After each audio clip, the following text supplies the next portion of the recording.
계엄 옹호 논란을 빚은 강준욱 대통령실 국민통합비서관이 스스로 물러났습니다.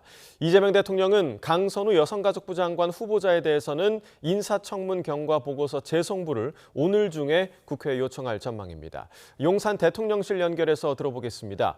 정인용 기자, 강준욱 비서관이 결국 사퇴 의사를 밝혔군요.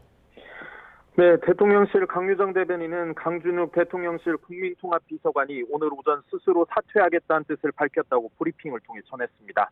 12상 비상계엄 옹호 논란으로 여론의 문매를 맞은 강 비서관이 사죄 입장을 밝힌 지 이틀 만입니다. 강 대변인은 자신을 지지하지 않는 국민도 포용하겠다는 대통령의 의지에 따라 보수진영 인사의 추천을 거쳐 강 비서관을 임명했다고 밝혔습니다. 하지만 국민주권정부의 국정 철학과 원칙에 맞지 않는다는 국민 의견이 강하게 제기됐다고 설명했습니다. 이에 강 비서관이 자진 사퇴를 통해 자신의 과오에 대한 진심 어린 사과를 국민께 전하겠다는 뜻을 밝혔고, 이 대통령도 이를 수용해 국민 요구에 응답하고자 한다고 강 대변인은 강조했습니다.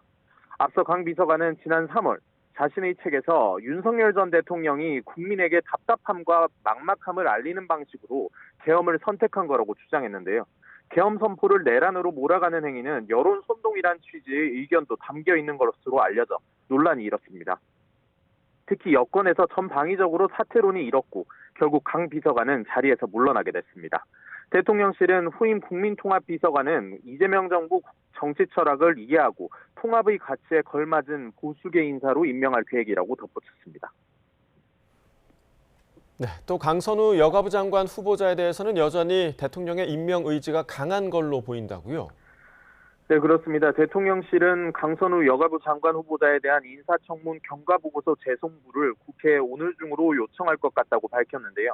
인사청문회법상 국회에서 보고서 채택이 불발되면 한 차례 더 송부를 요청할 수 있는데 그렇게 하겠다는 겁니다. 재송부의 경우 최장 10일까지 기한을 정할 수 있는데요.